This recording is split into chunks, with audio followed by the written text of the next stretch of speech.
Hello, you sentient ball of stardust.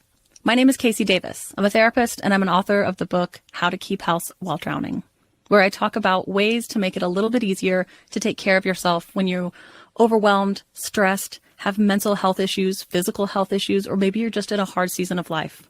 Maybe you're looking for a place that you can come and listen to some practical advice. This is a podcast for all of the self-help rejects. We're going to talk about skills for survival and self-kindness. And I'm going to leave the pop psychology at the door. I promise not to tell you to meditate or to journal. We're just going to give you some really insightful conversations with hopefully some practical advice. So I don't believe you need to pick yourself up by the bootstraps. I don't want you to just try harder, and I don't believe that laziness exists. So join me over on Struggle Care, where we can find compassionate solutions that help us function a little bit better.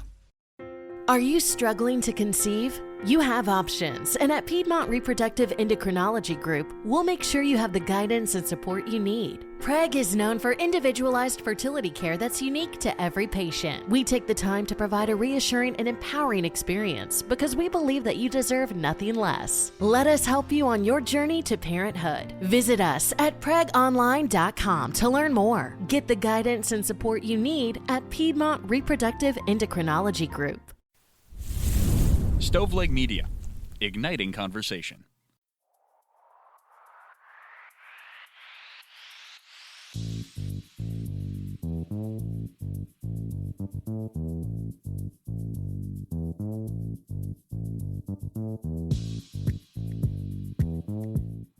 Hey guys, I'm your host, Elena Grace, and you're listening to I've Been Thinking.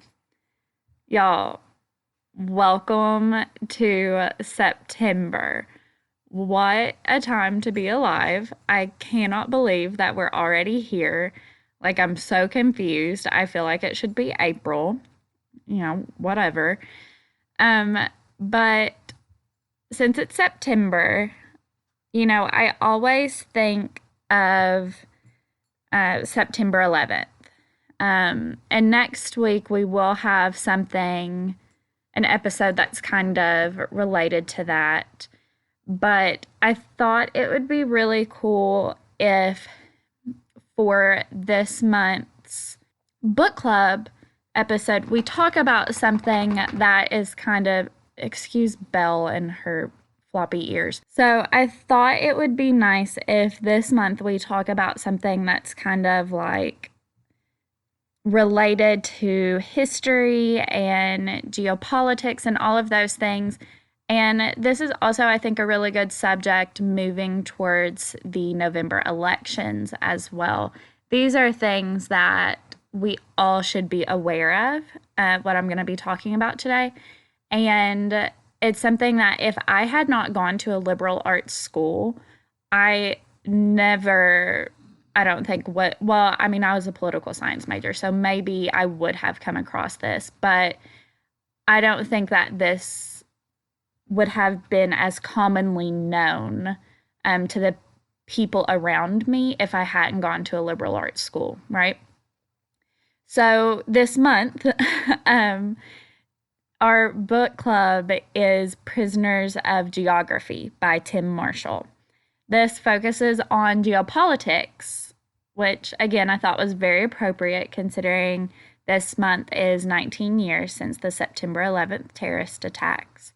And I want to talk to you guys about how beautifully this book articulates a passion of mine, the significance of geopolitics. So, y'all, I'm not going to lie, just go read this book. I highly, highly recommend that you read this. It was recommended to me, I was influenced, honestly, into reading it. One of my favorite influencers, she was also a political science major in college, and she read it, and I was like, oh my gosh, this is something that I really need to look at, and I talked to her about it a little bit. So what I'm going to do is I'm not going to go super into detail here about the specifics of what the book says, because I think that will honestly undermine you reading the book. what I am going to do is I've chosen a few of these regions, and I want to give you just a little bit of background on the author's explanation of how geography plays into the political, social, and economic dynamics of these specific places. And this way you get an idea of what's going on and why without ruining the whole book for you. And plus, I think it's a little amuse-bouche. It makes you want more, right? So I'm just going to jump right in as usual. First, I'm going to talk about Africa. Now, the author, Marshall, he says that a lot of places in the world have been unsuccessful, and they have, but few so much so as Africa. And it is a great irony that though the continent had this huge head start on the rest of the world as the birthplace of Homo sapiens, it is the exact opposite of what you'd expect. Africa has always been exceptionally isolated, though, both from the rest of the world and from its own subdivisions, essentially. And so that has exacerbated the issue of Africa not developing. And Africa is way bigger than we're taught that it is. When we look at a map, we're looking at a Mercator map. It's the one that hangs on our walls. It's the one we get tattooed on our bodies. It is incredibly off scale. Africa as a continent is 3 times larger than the United States. On the Mercator map, Greenland is the same size of Africa, and in reality, Africa is 14 times the size of Greenland. Y'all, this is not common knowledge, I don't think. I did not know this until Adam pointed it out to me the other day. And like I said, I was a political science major at a liberal arts university. You would think somebody would have told me that at some point. I never learned that. Adam told me that literally 2 weeks ago, and I was like, what? No way. Looked it up? Absolutely. He was right. I hate to admit it, but I'm doing it here for you all to hear. Anyway, so, we're severely misinformed about a lot of things about Africa, but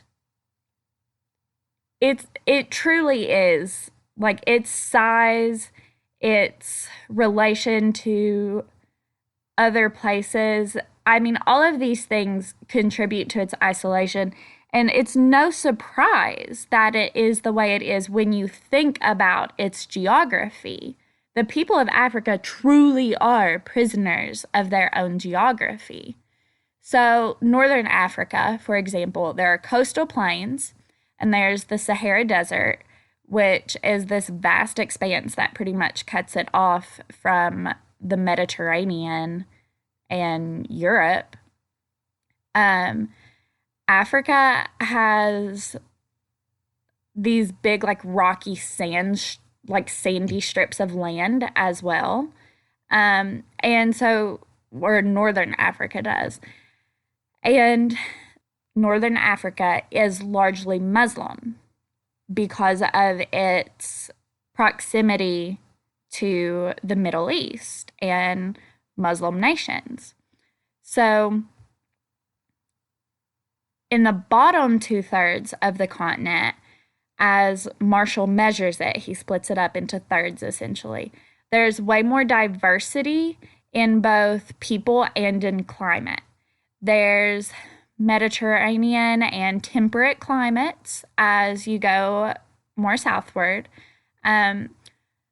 Much of Africa's plant and wildlife populations, though, are not friendly to the idea of being domesticated, which is fitting because there's also few places that are good for farmland.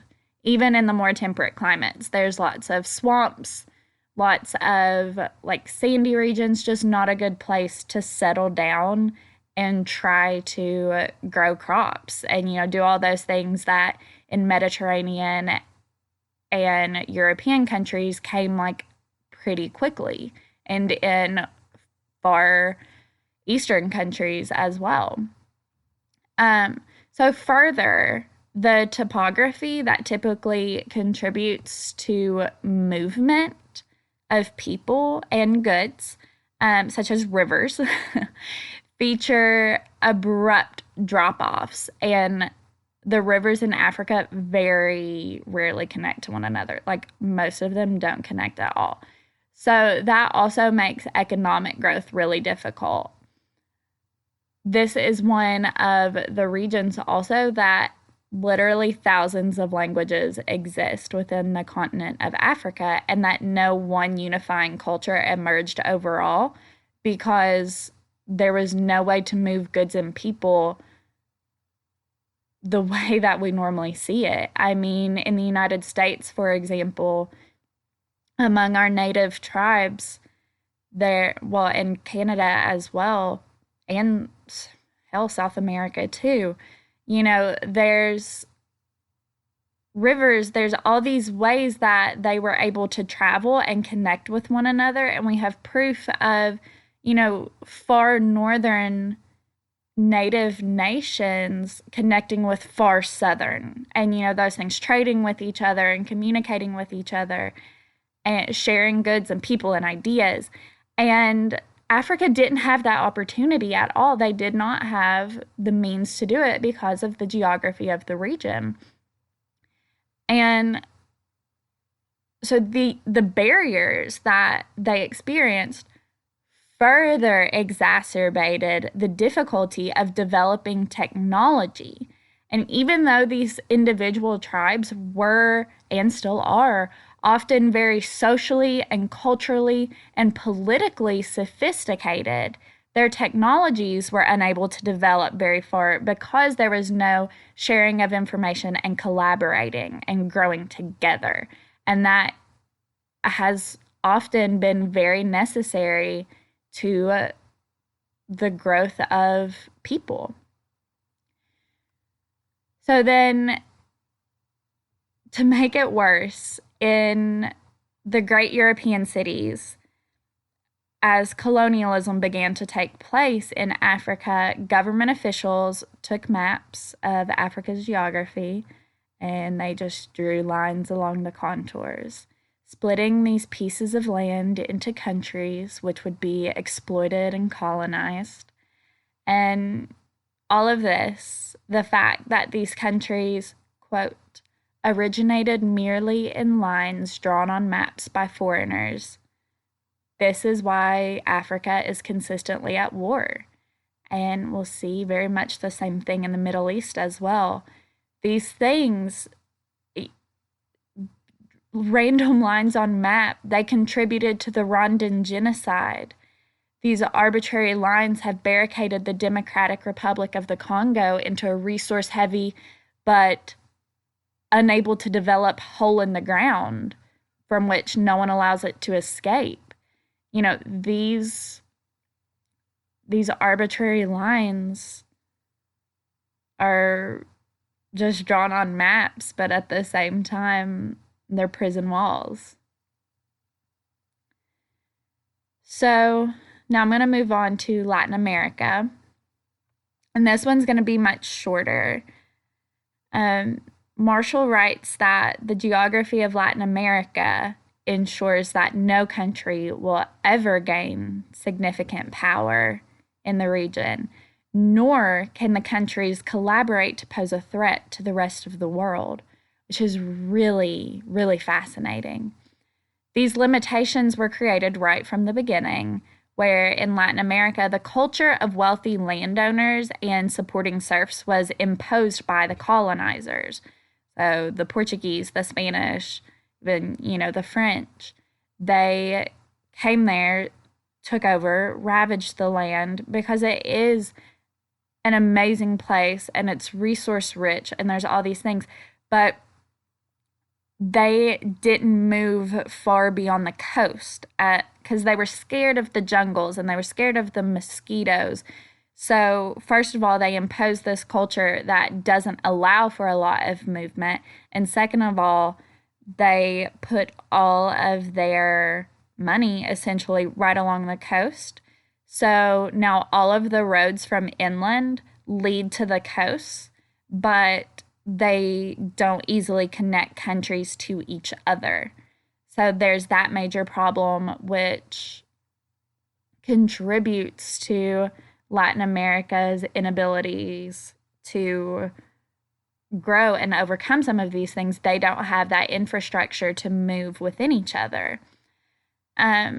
This didn't only isolate the countries from one another, though. It impoverished the underinvested and underdeveloped communities in the rural areas, as well as leaving them just simply unconnected, which further exacerbates their poverty and inability to match pace with the coastal areas. And even more so, the Latin American countries that are resource rich, that could be world players, are still so isolated by sheer distance from the other major hubs like Washington, D.C., New York, Paris, London, that they're just thrown on the back burner and not even considered as important as some of these other places, which is sad. I mean, honestly, there are incredible cities and incredible opportunities available to Latin America, and they're just not given the time of day. What? Like, what? And finally, the Middle East. Similarly to Africa, Marshall so eloquently writes that Europeans used ink to draw lines on maps, lines that did not exist in reality, and created some of the world's most artificial borders. I will say that at least in Africa, they used the contours of the land to draw these maps. In the Middle East, they just said, here's a line. I feel like that's good. You know, they didn't follow family lines or lines of loyalty. And nowadays we see that it's being attempted to redraw those lines in blood. After the First World War, there were far fewer borders in the Middle East than there are today, and they were mostly determined by geography. Inside of those geographical lines, they were subdivided by ethnicity, geography again, and religion. Now, as the Ottoman Empire, though, which had stretched from the gates of Vienna as far as the Indian Ocean, began to collapse, the British and the French began to sharpen their pencils and to get ready for moving in on the Middle East. British diplomat Colonel Sir Mark Sykes drew a line through the Middle East as part of a secret pact with Francois Georges Picot. If the Triple Entente, the Brits, the Brits, the French, and the Russians, were to defeat the Ottoman Empire in the First World War, that line would become important. North of the line would be French, and south would be British. This came to be known as the Sykes-Picot Line, and this decision betrayed promises given to tribal leaders, and Marshall, our author, attributes it as partially explaining the unrest and extremism in the Middle East today. And frankly, I would completely agree with that. Drawing these completely arbitrary lines to create nation states out of a people who did not traditionally operate in this way doesn't sound like a great recipe, does it?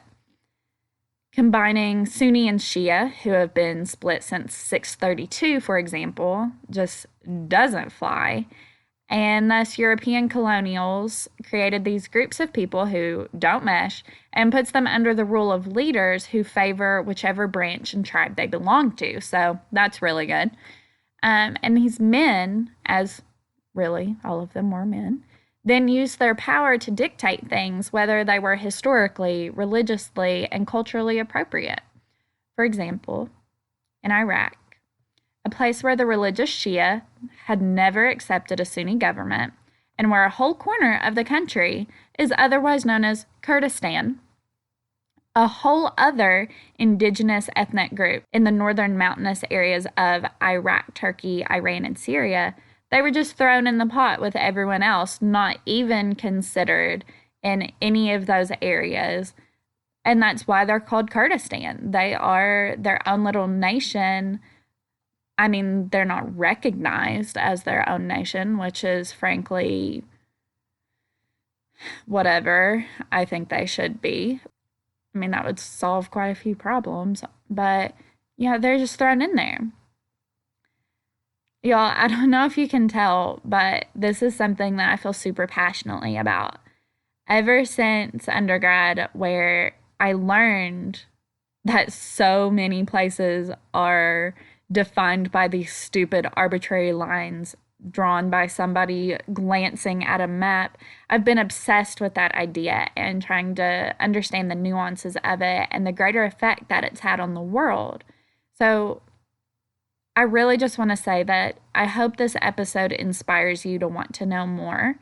I know that I've kind of ran through it and just kind of summarized some really big stuff, but I really hope you go check out this book because it does an incredible job of teaching. I mean, I've learned things that I didn't know, especially about Latin America, about Russia, all these countries that I had been so focused on the Middle East for so long. I hadn't even thought about how the geography of Japan, plays a role, or how the Himalayas have protected China and India from going to war, There's all these really interesting things in the world that we're so often just not taught about. So for real, go check out this book. In the meantime, subscribe to our Patreon for early access and for extra content, and also to allow me to continue working on this incredible passion project that is this podcast. Make sure you give us a follow on Instagram at I've Been Thinking Pod and let us know what you thought. Also, we're on Twitter now and on TikTok for right now. I don't know. It's fun. I don't know how long we'll stay on there. And then subscribe to us wherever you listen, guys. And finally, if you use Apple Podcasts, definitely please give us those 5 stars and leave us a review. That is so incredibly helpful. All right. Thanks for listening, guys. I hope you loved it. I'll talk at you next week. Bye.